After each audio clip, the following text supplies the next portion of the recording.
జగిత్యాల జిల్లా నుంచి వాళ్ళ ప్రధాన వార్తలు ఒకసారి పరిశీలిస్తే జగిత్యాల జిల్లా కేంద్రంలో ఉన్నటువంటి ఎస్సీ స్టడీ సర్కిల్ని వాళ్ళ మాజీ సంక్షేమ శాఖ మంత్రి కొప్ల ఈశ్వర్ గారు పరిశీలించారు. ఈ సందర్భంగా 2 సంవత్సరాలుగా మూతపడి ఉన్న కారణాన్ని కూడా అక్కడ ఉన్నటువంటి అధికారులను అడిగి తెలుసుకున్నారు. అయితే ఎస్సీ స్టడీ సర్కిల్ బీఆర్ఎస్ హయాంలో ప్రారంభించగా దాదాపు ఒక జగిత్యాల జిల్లాలోనే 68 మందికి పైగా నిరుపేద విద్యార్థులు ప్రభుత్వంలోని వివిధ శాఖల్లో ఉద్యోగాలు పొందారు, ఇక్కడ శిక్షణ పొందడం ద్వారానే. కానీ ఇప్పుడు 2 ఏళ్లుగా మూతపడడంతో సంవత్సరానికి 2 బ్యాచ్ల చొప్పున 200 మంది నిరుపేద విద్యార్థులకు మొత్తంగా 400 మంది విద్యార్థులు అన్యాయం జరిగిందని, ఇలా 17 స్టడీ సర్కిల్లో ఇప్పటికే మూతపడాయి, వెంటనే వాటిని తెరిపించాలి, లేని పక్షంలో తీవ్ర ఆందోళన చేస్తాం, ప్రభుత్వం చేతగానితనమే అని కూడా ఈ సందర్భంగా అన్నారు.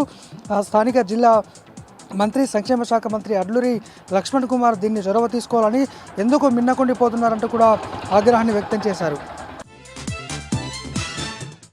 మరొక వార్త, ధనుర్మాసోత్సవాల సందర్భంగా ఇవాళ మెట్పల్లిలోని వెంకటేశ్వర స్వామి ఆలయంలో అంగరంగ వైభవంగా కార్యక్రమాలు కొనసాగాయి. ఈ కార్యక్రమానికి ముఖ్య అతిథిగా జిల్లా అధ్యక్షులు కల్వకుంట్ల విద్యాసాగర్ రావు దంపతులు కూడా హాజరయ్యారు. అలాగే కుంకుమార్చనలో పాల్గొన్న సందర్భంలో అలాగే కొరుట్ల ఎమ్మెల్యే డాక్టర్ కల్వకుంట్ల సంజయ్ కూడా పాల్గొని పూజలు నిర్వహించారు. ఈ సందర్భంగా ధనుర్మాసం సందర్భంగా కుంకుమార్చన పూజలు నిర్వహించారు.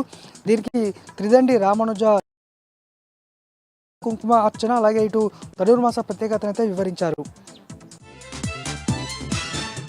మరొక వార్త, జిల్లా బీఆర్ఎస్ పార్టీ కార్యాలయంలో ఇవాళ కొప్ల ఈశ్వర్ రివ్యూ నిర్వహించారు. ఎందుకంటే ఇప్పుడు రానున్నటువంటి మున్సిపల్ ఎన్నికల సందర్భంగా ఏ విధంగా ముందుకెళ్ళాలి, ఎందుకంటే గతంలో బీఆర్ఎస్ పార్టీ మెజార్టీ సీట్లు గెలిచి మున్సిపల్ పీఠాన్ని కైవసం చేసుకుంది. అదే ఉత్సాహాన్ని కొనసాగిస్తూ ఈసారి కూడా మున్సిపల్ పీఠాన్ని అందరి సమన్వయంతో కైవసం చేసుకునేలా ప్రణాళిక రూపొందించుకుందామని కూడా ఈ సందర్భంగా చెప్పడం జరిగింది. కొద్దిమంది ముఖ్య నాయకుల సమక్షంలో ఈ కార్యక్రమం కొనసాగా రానున్న రోజుల్లో మున్సిపల్ నోటిఫికేషన్ వెలువడక ముందే జగిత్యాల మున్సిపాలిటీకి సంబంధించి అందరితో సమావేశం ఏర్పాటు చేస్తామని ఈ సందర్భంగా మాజీ మంత్రి కొప్లేశ్వర్ తెలిపారు.